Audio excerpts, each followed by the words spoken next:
have to look at is for all of us to also explain the impact of this declining ODA to the citizens.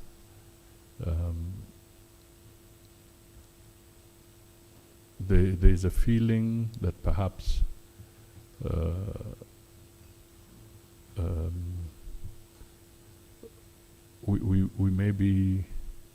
we may not be communicating. I was looking at an article somewhere where they said that Kenya is losing 7.8% of its GDP to corruption. And then I said, wait a minute.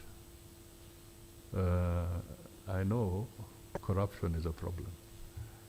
But if our GDP is at 5.2%, 5.1%, how can somebody actually put in a document that Kenya is losing 7.8% of its GDP to corruption? I mean, what mathematics is that? You're actually telling us that the informal, the panya routes are bigger than the Kenyan economy.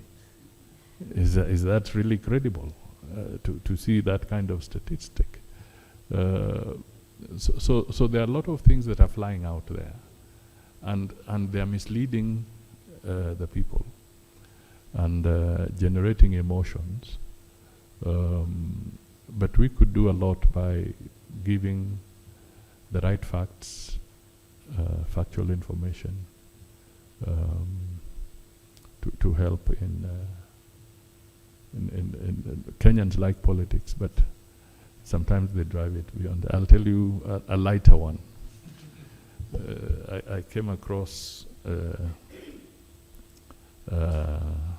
I'll come back to the issue here, but I just came across an interesting, there was a politician, I think somewhere in Nyandarua.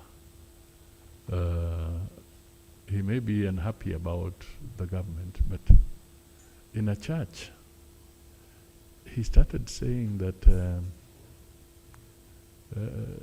did you see that the candles, when the Pope's Pope's funeral, when the candles were being moved, the President of Kenya was given a candle and then it went off. Now, I was there physically. It was in broad daylight. No candles were issued or given to anybody. And unfortunately, this MP was speaking in a Catholic church. And the priests could not tell him that you're lying. So our ability to consume lies is becoming quite an interesting challenge. But so I just wanted to bring this so that the good effort that is here, in the light of the unfolding circumstances, let's also devise some good ways of communicating. Yeah, to see how again we can work together, just to help in bringing out some of these issues properly. There are two issues that we are grappling with. One is cost in terms of the financial implications, and then the other is cost in terms of time, the lead time between formulating something and implementing, and that of course feeds into the political boiler room, depending on how you manage it. So we really need some urgent intervention here, I can tell you that.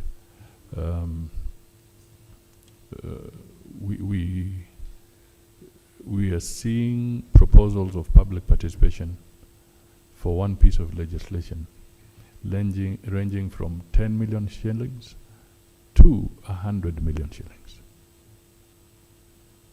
It's not tenable. It cannot work. if you talk of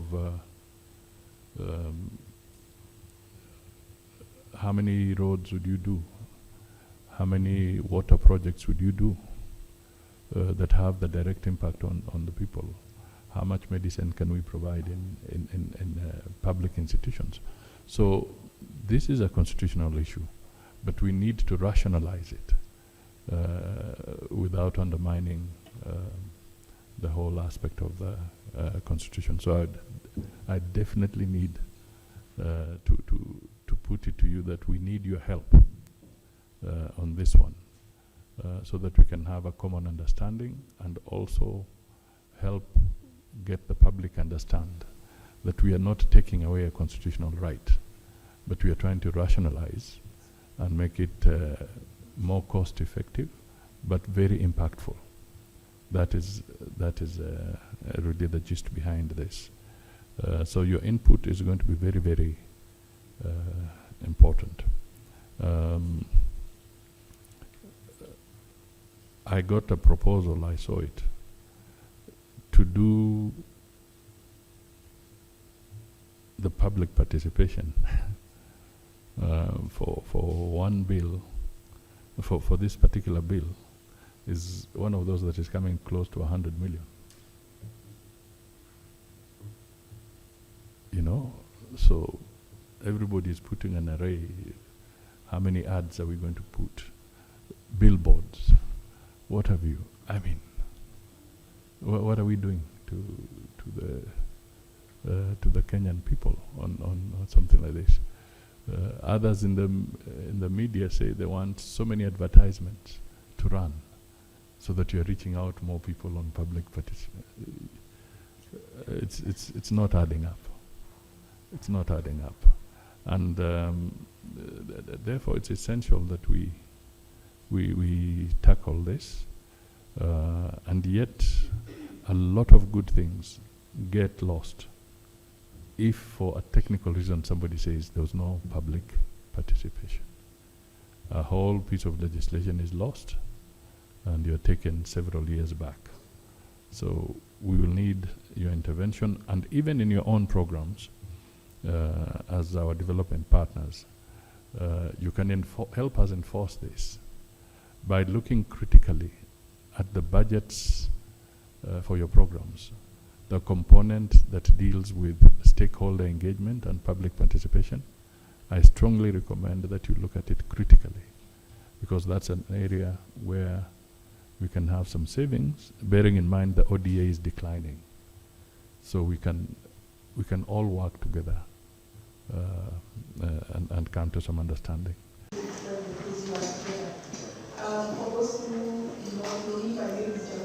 As a part of the team that is accompanying the PCS and implementation, and we're going to be hearing from the stakeholder, from the president of the meeting, and the safety of what is going on.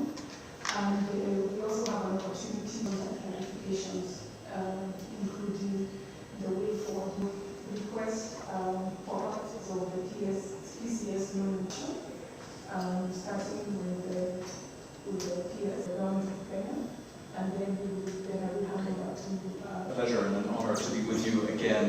We did this exercise for the first. Good morning, PCS. My name is Charles Kulmoy. I'm the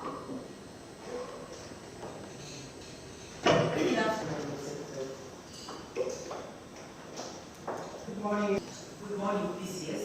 My name is Harvey Shkogi, representing. Stands ready going forward to provide that support in the new formation. Counties, I think that's a very good idea, because we as UNICEF every year by year. So I think we can be possibly RC, and we want to appreciate that we've plugged ourselves into the CUSP. I think we're good, excellent.